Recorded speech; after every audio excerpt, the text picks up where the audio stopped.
Democrats and Republicans are still making some major changes to their national conventions with just a few short weeks to go.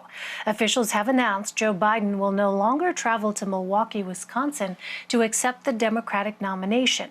Instead, he'll do it remotely from his home state of Delaware.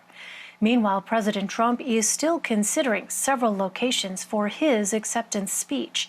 Plans to host the event in Jacksonville, Florida were scrapped due to surging coronavirus cases. Let's bring in CBS News 2020 campaign reporters Nicole Sganga and Bo Erickson. Nicole follows President Trump's re-election campaign, and Bo is following the Biden campaign. Welcome to both of you. Nicole, let me start with you. What is the latest on whether reporters will be allowed to cover the Republican convention, and how else might Republicans break with tradition this year? Well, Republicans have not made a formal announcement yet regarding press attending the party's official business in Charlotte, North Carolina, which, as you point out, Elaine, will be held at a different location than the president's acceptance of the nomination, which is anticipated to be in Washington, D.C. We'll get to that in a moment. The president did mention on an interview with Fox News this morning that press are welcome in North Carolina.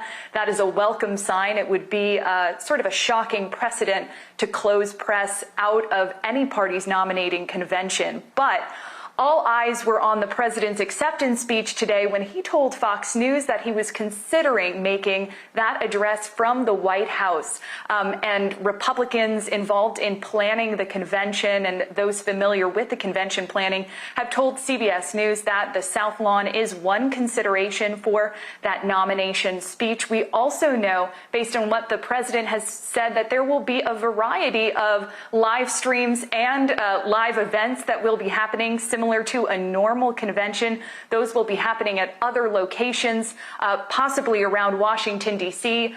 Republican officials have told CBS News they're considering hosting events at national monuments. So a lot on the table here, Elaine. What we do know is that the president is making a speech, that Representative Matt Gaetz from Florida, a Trump ally, Representative Jim Jordan from Ohio are also expected to speak, as are the vice president and the first lady. One thing we should point, Elaine, out is that if the president does decide to give that address from the White House, there are legal implications there. And that is because federal law, something known as the Hatch Act, actually forbids the use of government buildings or federal employees for campaign activities, with very few exceptions. So even though the president and the vice president are exempted from the Hatch Act, that could implicate White House employees who are somehow involved in the planning of this address.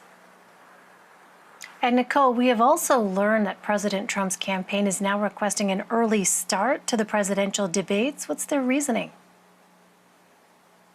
Well, the president's campaign sent a letter to the Commission on Presidential Debates today, formally requesting an earlier debate, because they point out that 16 states will have begun the voting process, already sending out absentee ballots to voters before the first presidential debate is slated to take place on September 29th. And so the Trump campaign did send that request over today. As you well know, Elaine, having moderated a presidential debate, there's a lot of planning that goes into these events. Now, both the Trump campaign and the Biden campaign have agreed to 3 presidential debates and 1 vice presidential debates. That is already in the books, that is going to happen. But again, the Trump campaign trying to get an earlier start on the debate calendar. We should also point out that Trump campaign operatives have been trying more and more to draw the attention away from the president's handling of the coronavirus and onto former Vice President Joe Biden, putting the focus instead on the Democratic contender and away from the president. So, while the campaign does say that this is an effort to reach voters who are voting early, and it is true that many folks will have the option to vote before the presidential debates, it's also part of a larger campaign strategy. It's an important piece of context you bring up there, Nicole. All right, Bo, so let me turn to you. On Wednesday, the Democratic National Convention also made some major last-minute changes. Now, Joe Biden will not accept the nomination in Milwaukee. What are officials saying, Bo, about this decision? Hi, Elaine. The plans stayed together longer than some Democratic operatives guessed they would. But as you mentioned today, we did a complete U-turn. The plan was that Joe Biden was going to fly into Milwaukee, Wisconsin to deliver that nomination speech there. But now he will be doing that from his home state of Delaware. There are not many details of how this all will look like on the convention, but they keep promising on the campaign side that it will be very exciting. So they're really trying to get people excited about this whole virtual experience. And I can tell you that there seems to be some type of test runs already. The Biden campaign has done several concert/fundraisers for people online, and there is a high level of production involved, and they're promising that production to bring viewers' eyes in as well. Interesting to hear about how they're trying to navigate these challenges of campaigning during the pandemic. Nicole, President Trump has, of course, been scrutinized over his handling of the pandemic. People, you said, had been focusing on that. Obviously, that's been top of mind. But the focus, you're saying, with this new campaign manager, Bill Stepien, it really seems to be on Joe Biden now.